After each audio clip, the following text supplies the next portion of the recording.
My name is Diane Brennan, and I'm 33 years old. 5 days before my sister's wedding, my phone buzzed with a text from my mother that changed everything. You're uninvited.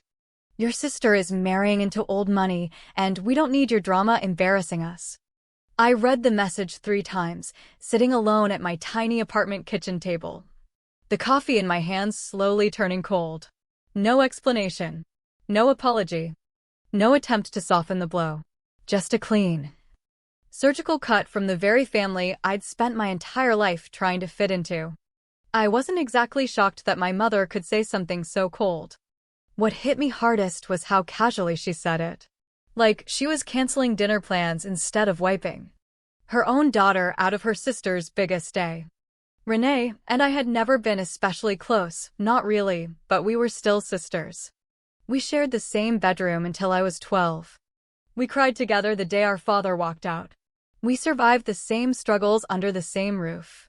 But now, because Renee had landed a fiancé whose family name was attached to 3 private golf courses and a massive shipping company, I had suddenly become an inconvenience. A stain that might show up on the guest list. A reminder that the Brennans weren't born into old money. Truth is, we weren't born into money at all.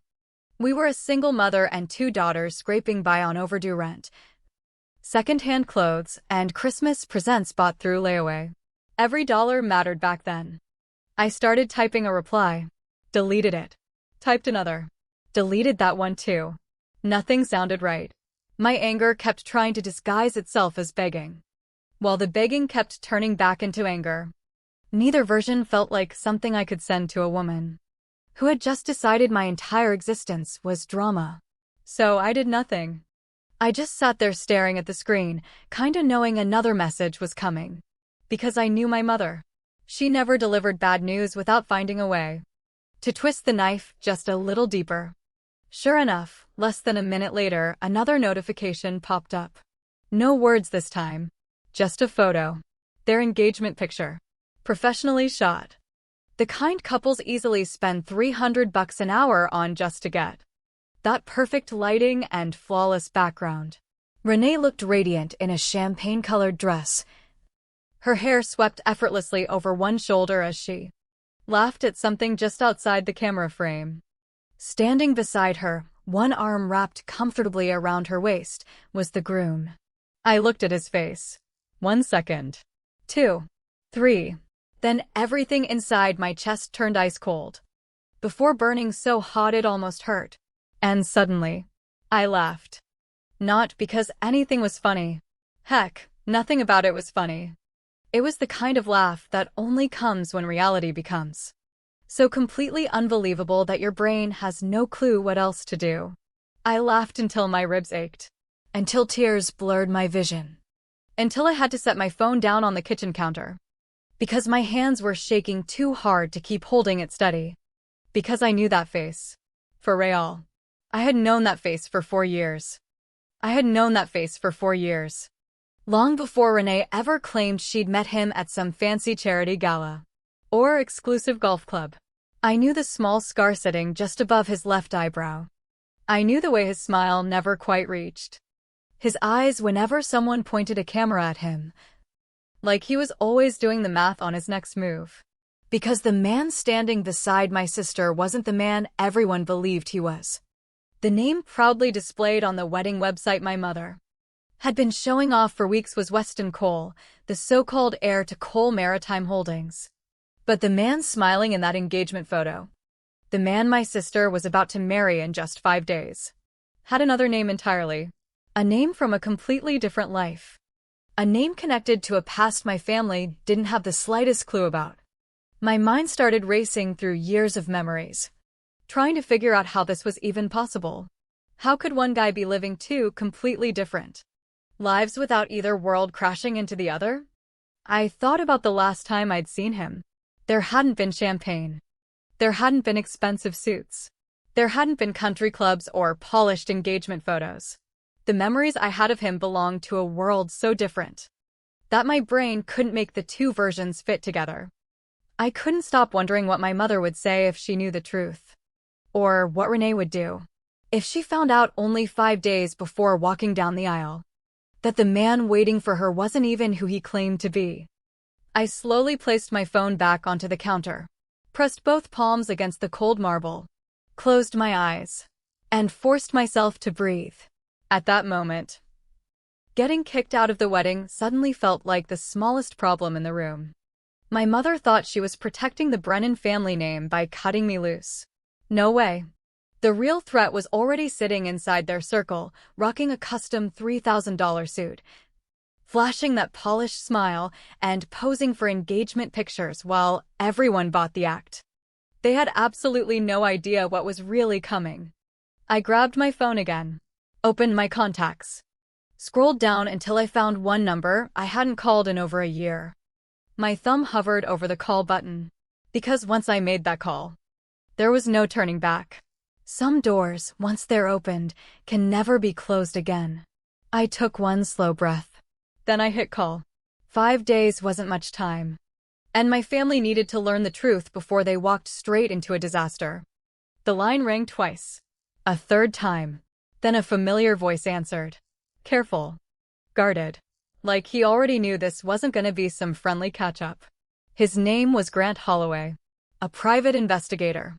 2 years earlier, I'd hired him during a brutal legal fight with a former landlord, and he was the one person I trusted to dig up the truth faster than anyone could scroll through the internet. I skipped the small talk. Grant, I said, trying to steady my voice, I need everything you can find on a man named Weston Cole. He paused, then asked quietly, why? I looked back at the engagement photo still glowing on my screen. Because, I answered, my sister's marrying him in 5 days. Silence. A long one. Finally Grant spoke. Diane. His voice had changed. Lower. More serious. I think I know exactly who you're talking about. A chill ran straight through me. Grant didn't even need the last name anymore. The description alone was enough. According to him, the man standing beside my sister wasn't Weston Cole. Not even close. His real name was Julian Ferris. And 2 years earlier, Julian had been under investigation for running a massive investment scam that wiped out retirement savings from at least 6 different families before disappearing across state lines without a trace. I couldn't say a word. I just stood there, gripping the edge of the counter while every piece of the puzzle started locking into place. Straight up, this wasn't some misunderstanding. This wasn't mistaken identity. This guy had built an entirely fake life. I sat there for a long time after the call ended, staring up at my apartment ceiling, while everything slowly clicked into place with a sickening kind of clarity. Julian hadn't married into old money. He had built an entire identity around it. Every single piece of it. Grant confirmed that Cole Maritime Holdings wasn't some respected family business passed down through generations. It was a carefully manufactured illusion. The company website had been registered only 8 months earlier. The executive biographies were fake. The polished online presence. The luxury lifestyle. The carefully rehearsed backstory. It was all part of the same carefully planned con. Everything. Julian had created a fake family name, a fake fortune, and just enough believable half-truths to fool someone desperate to believe she'd finally made it. Renee wasn't marrying wealth. She was marrying a fraud. And in 5 days, she'd be standing in front of nearly 200 guests, promising the rest of her life to a man who had already destroyed other families before disappearing without looking back. The hardest part wasn't learning the truth. The hardest part was figuring out what to do with it. My mother's text still sat unanswered on my phone. I knew exactly how she'd react. The second I opened my mouth, she'd call it jealousy, revenge, drama. She'd say I was trying to ruin Renee's big day because I'd been kicked off the guest list. For a split second, I almost convinced myself to stay quiet, to let them deal with whatever happened. After all, they'd already made it pretty clear they didn't want me around. But deep down, I knew I couldn't live with myself if I stayed silent. So I made a choice. I didn't call my mother. I didn't even call Renee. Instead, I collected everything Grant had uncovered. Financial records, business filings, Fake corporate documents. Court records. Photographs showing Julian appearing under a completely different name at a courthouse hearing 18 months earlier. Page after page. Proof after proof. Then I slipped everything into a large folder, grabbed my car keys, and drove straight to Renee's apartment. Some truths are just too big to send in a text message. When Renee opened the door, she already looked irritated. Her arms were folded tightly across her chest. She didn't even bother hiding the annoyance on her face. "If you're here about the invitation," she sighed, "don't even start." I shook my head. "No." Then I handed her the folder. "You need to sit down before you open this." She rolled her eyes. But something in my expression must have told her this wasn't another family argument. Without saying another word, she walked over to the dining table and opened the folder. I watched every emotion cross her face. Confusion, disbelief, denial, then pure fear. Page after page, her expression kept changing. "No," she whispered. "This can't be right." She looked up at me. "I've met his parents. I've been to his office. I've seen everything." For a second, I could almost hear my mother's voice coming out of hers. "This has to be some kind of trick.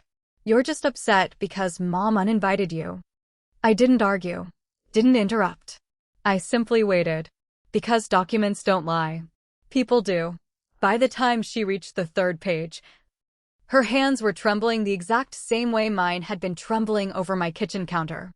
Her breathing became uneven. She grabbed her phone. And, without saying another word, she called our mother. That night, for the first time in years, I heard something I'd never expected. My mother's voice. Cracked. Not from anger. Not from pride. Not from control. From fear. 5 days later. There wasn't a wedding. There was a canceled venue. A furious call to a private security company. A flood of unanswered questions. And eventually, a police report. As Julian Ferris' real identity resurfaced, investigators connected him to 2 additional victims in another state, who came forward after recognizing his name. The entire house of cards finally collapsed. My mother never apologized for the text she sent me. Some people just aren't built that way. But 3 days after everything fell apart, she called. Her voice sounded smaller than I'd ever heard before. She quietly asked if I could come over. She needed help figuring out what came next. And I went. Not because her words no longer hurt. Not because I'd forgotten what she'd done. But because family, even when it's messy, broken, and seriously messed up, still means showing up when it truly counts. Months later, Renee thanked me. Just once. We were sitting across from each other in a coffee shop, neither of us touching the drinks we'd ordered. She looked at me and said softly, "If you hadn't laughed at that picture instead of just getting hurt, I never would have questioned anything." She was right. That laugh, the one born from total shock and complete disbelief, ended up becoming the only warning anyone had. The old money wedding my mother cared so much about never happened. Instead, the very daughter she'd tried to erase became the one who saved the entire family from a disaster they never saw coming.